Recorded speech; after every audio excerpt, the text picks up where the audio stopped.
इस कार्यक्रम के पुण्यार्चक हैं गुरु भक्त परिवार, मुंबई, महाराष्ट्र।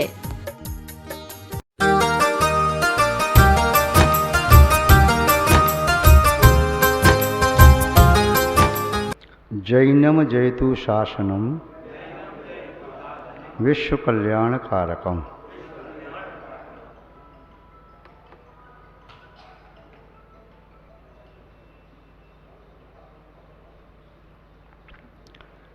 उपस्थित धर्म स्नेही सत श्रद्धालु, भव्यवर पुंडरीक पुण्यात्मा महानुभाव,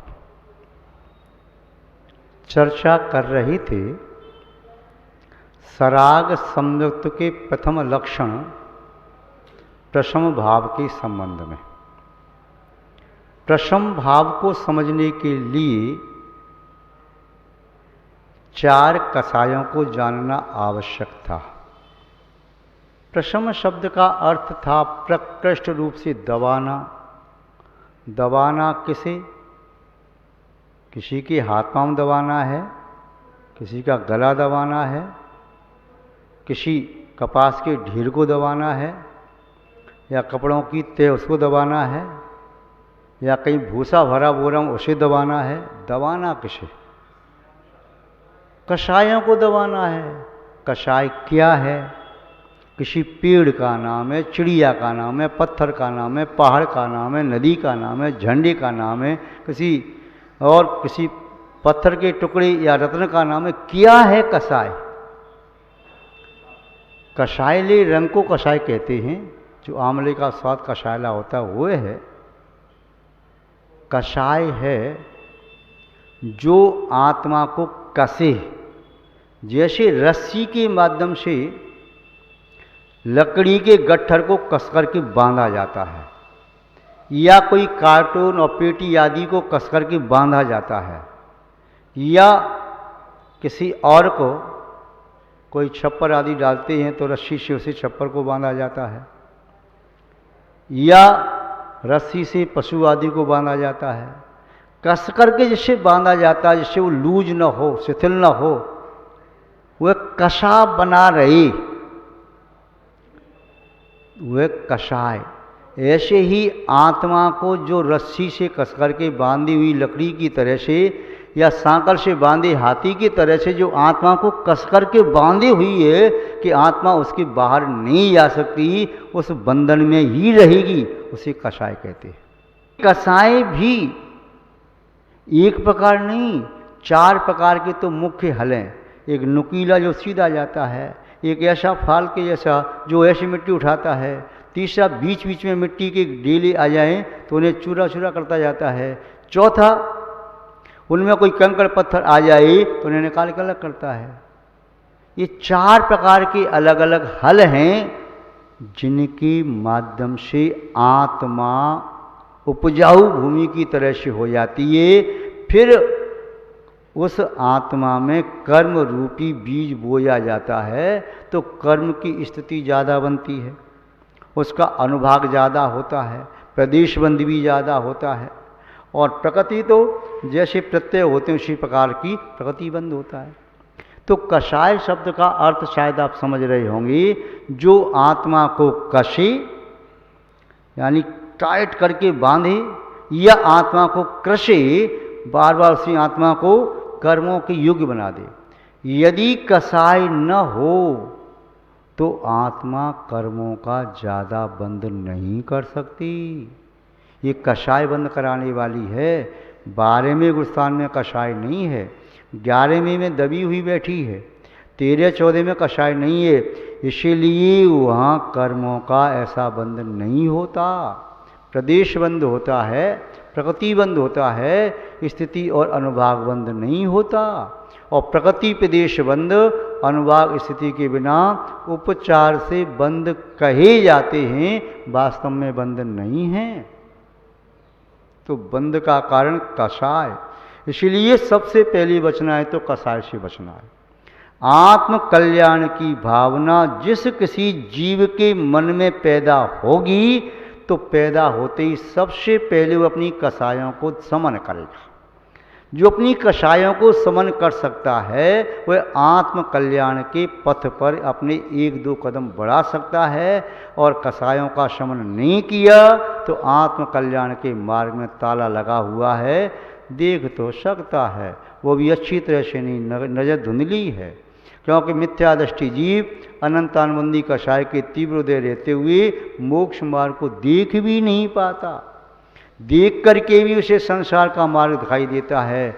मिथ्या दृष्टि को धर्म के आयतन भी मिथ्या रूप दिखाई देते हैं, उसकी दृष्टि मिथ्या होती है, इसलिए दृष्टि में मिथ्यात्पना होने से उसे समीचीनता नहीं दिखती, मिथ्यापना दिखता है।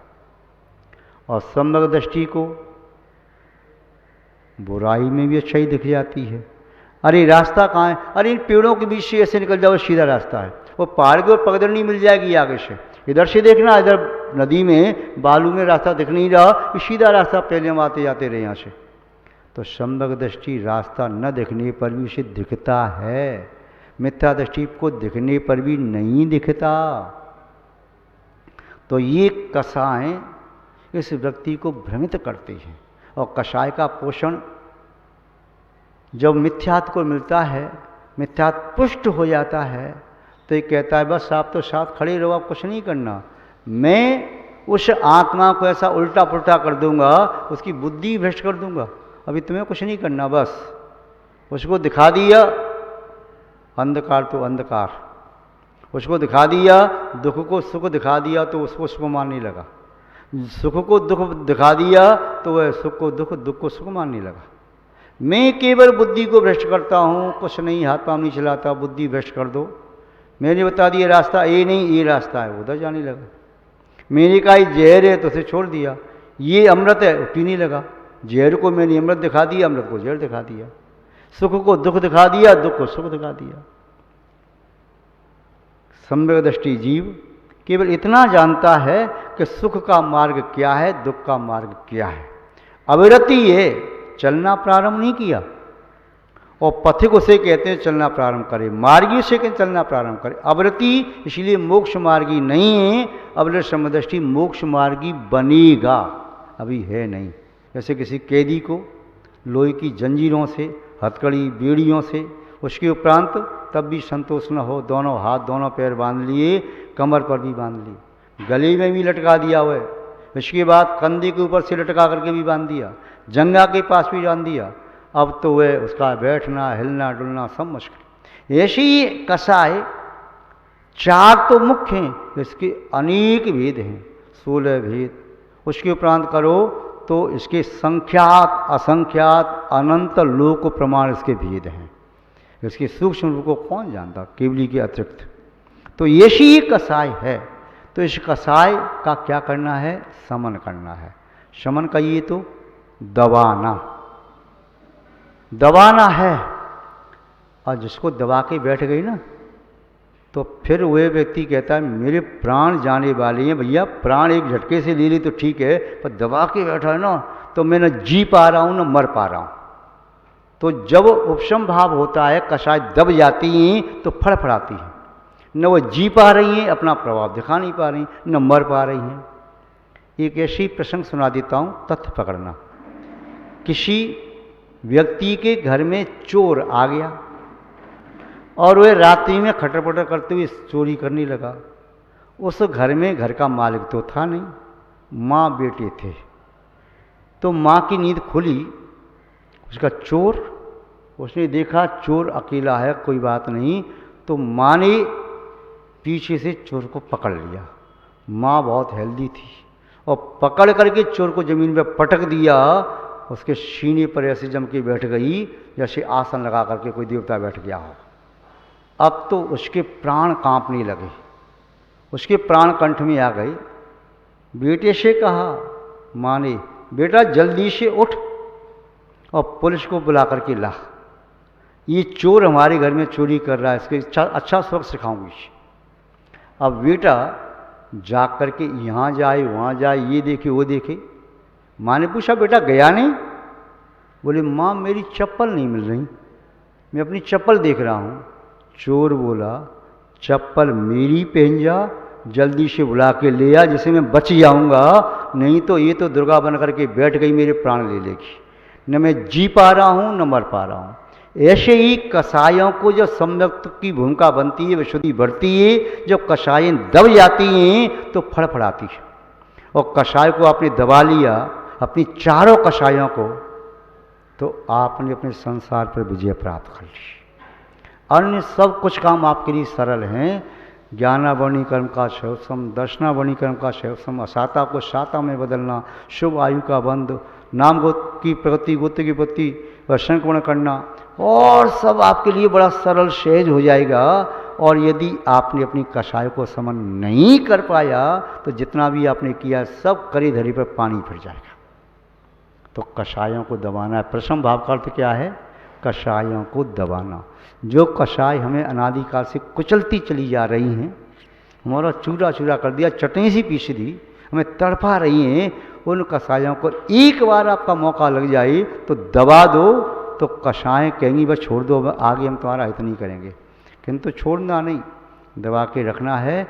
एक क्षण के लिए भी सम्यक का आपने आनंद ले लिया, एक क्षण के लिए भी आपकी दृष्टि सम्यक हो गई, एक क्षण के लिए भी आपको श्रद्धान हो गया, तो बस फिर आपको एहसास हो जाएगा मैं अनादिकाल से इस नीच मोहनी कर्म की कारा में पड़ा सड़ रहा हूँ। मेरा आत्मा का वैभव तो सिद्धों जैसा है, मैं स्वयं परमात्मा बन सकता हूँ। एक बार इस बात का श्रद्धान हो गया तो फिर कसायों को, कर्मों को नष्ट करना कोई बड़ी बात नहीं है। तो प्रथम भाव का आशय समझ में आ रहा है? प्रकृति से शमन करना। और जो जीव प्रशमन करने में समर्थ होते हैं, किसका प्रशमन करना है? को हो माणो माया लोहा ही सोल रबड़ो कषाया उक्किठेण समणेण उक्किठ रूप समेण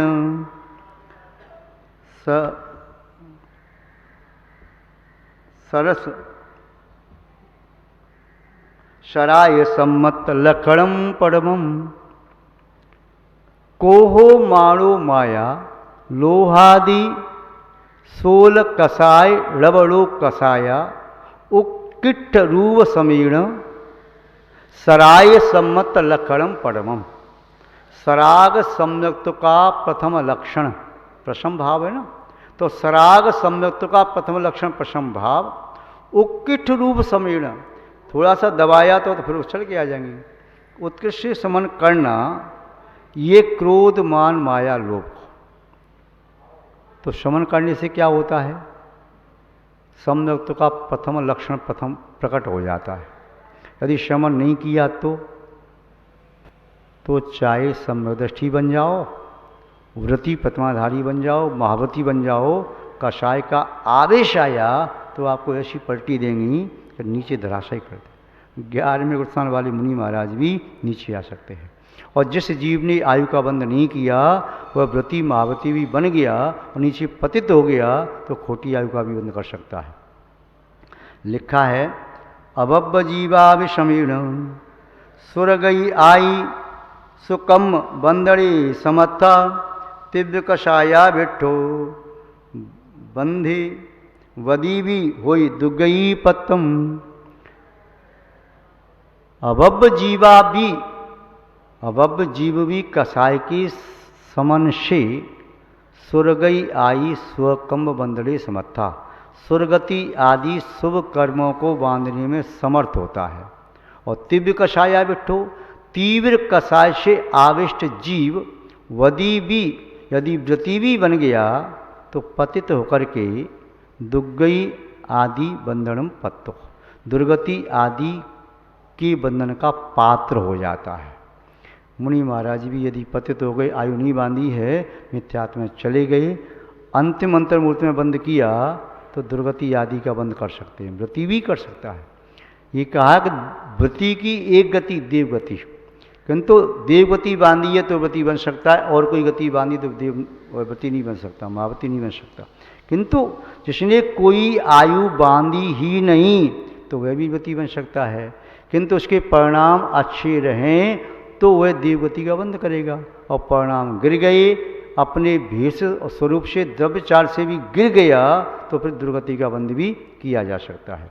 अभव्य जीव भी कषाय का स्मरण करके स्वर्ग में देव हो सकते हैं, नवग्रीव तक जा सकते हैं, और संभवदृष्टि व्रति महाव्रति भी कषाय के तीव्र देह होकर के, जैसे द्विपायन मुनि के बारे में आता है, तीर्थ पुत्रा ने कहा नगरी स्वाहा हो गई और वे मिथ्यात्व में गए और फिर नरक आयु का बंध किया, ऐसा कथन आता है। दूसरा कथन ये भी आता है कि उन्होंने पहले मृत्यु को प्राप्त किया और व्यंतर देव अग्नि कुमार जाति के देव बने और अग्नि कुमार जाति के देव बन करके उन्होंने नगरी को जला दिया, किंतु अग्नि कुमार जाति के देव भी बने तब भी मिथ्यात्व में आ गए, तो अग्नि कुमार जाति का देव बनना, देव तो देव दुर्गति हो गई। तो कषाय से उत्कृष्ट कषाय से युक्त जीव वह दुर्गति का पात्र बन सकता है, और कषाय मंद कर लिए तो अभव्य जीव भी सुगति का देवगति आदि का बंध कर सकता है। तो सबसे पहला काम क्या करना है? देखो, मोक्ष मार्ग का पहला अर्थ सम्यक दर्शन, सम्यक दर्शन का पहला वेद सराग समृत, सराग समृत का पहला लक्षण प्रशम भाव, और प्रशम भाव में सबसे पहले क्रोध, क्रोध कषाय। थोड़ा सा क्या है कि कोई भी काम मन के प्रतिकूल हो गया, ऐसा कैसे हो गया? कोई भी काम, कोई भी प्रतिक्रिया प्रतिकूल हुई तो मन तुरंत ही बागी बन जाता है, आवेश में आकर के, ऐसा कैसे हो सकता है, ऐसा मैं कैसे सहन कर सकता हूँ, तो ये उसके मन में आ जाता है। तो क्रोध की तीव्रता वह एक ऐसी अग्नि है जो आत्मा के सत्व शांति आदि गुणों को जला देती है। क्रोध जब तीव्र आता है, आने के पहले विवेक तो नष्ट हो जाता है, फिर वह क्रोध की अग्नि किसी और को नहीं जलाती, अपनी शांति को, अपनी सुख को, अमन को, चैन को, सत्य को नष्ट कर देती है। और जो अपने क्रोध पर नियंत्रण कर लेता है, विवेक जागृत रहे तभी नियंत्रण कर सकता है। विवेक गया तो गया, बाद में जब क्रोध जाता है तब क्या छोड़ के जाता है? जब क्रोध आता है तो विवेक को भगा देता है, जब क्रोध जाता है तब पश्चाताप को छोड़ करके जाता है। जिसने भी क्रोध किया हो तो उस समय क्रोध आ रहा है तो समझो विवेक गया, और क्रोध जा रहा है तो समझो अब पश्चाताप को छोड़ के जा रहा है। जब शांति मिलेगी तब मन कहेगा अरे मैंने ऐसा, क्षण के बाद तो अंजना के पैर पकड़ लिए, क्षमा मांगने लगा। तो क्रोध ऐसा ही भूत है कि जब आता है तो विवेक को नष्ट कर देता है, जाता है तो आंखों में पश्चाताप के आंसू दे करके जाता है। तो ऐसे क्रोध से बचना चाहिए। आज प्रशम भाव का ये क्रोध संबंधी थोड़ा व्याख्यान सुना। अभी इसके संबंध में और भी बहुत कुछ समझने के लायक है। हम थोड़ा समझें तो संभव है हमारी प्रवृत्ति में अंतर आना शुरू हो जाएगा। और हमने नहीं समझा, दूसरों को समझाने की कोशिश की, खूब पढ़ा, खूब लिखा, जब तक हमने अपनी आत्मा को नहीं समझा पाया तब तक हम अपना हित नहीं कर सकते। कहते हैं महाराज क्या करें, मन तो खराब हो ही जाता है। अरे यही तो व्रति महाव्रति का कर्तव्य, मन खराब नहीं होना चाहिए। मन खराब क्यों होगा? अरे भाई सूखे कुएं में बाल्टी डालो, पानी कहाँ से आएगा? और बर्फ़ को कितना भी गर्म करो, गर्म थोड़ी होगी, पिघल करके पानी होगा तब गर्म होगी। ऐसे अपने मन को इतना पक्का कर लो कि कोई कुछ भी कहे, कुछ भी कहे, कुछ भी करे, बस पत्थर की मूर्ति जैसी बन जाओ। तो आज क्रोध के शमन की बात कही, शेष चर्चा बाद में करेंगे। अभी इतना ही पर्याप्त है। जय बोलिए श्री शांतनाथ भगवान की, परम पूज्य आचार्य गुरुदेव श्री विद्यानंद जी महाराज की, अहिंसा में विश्व धर्म की।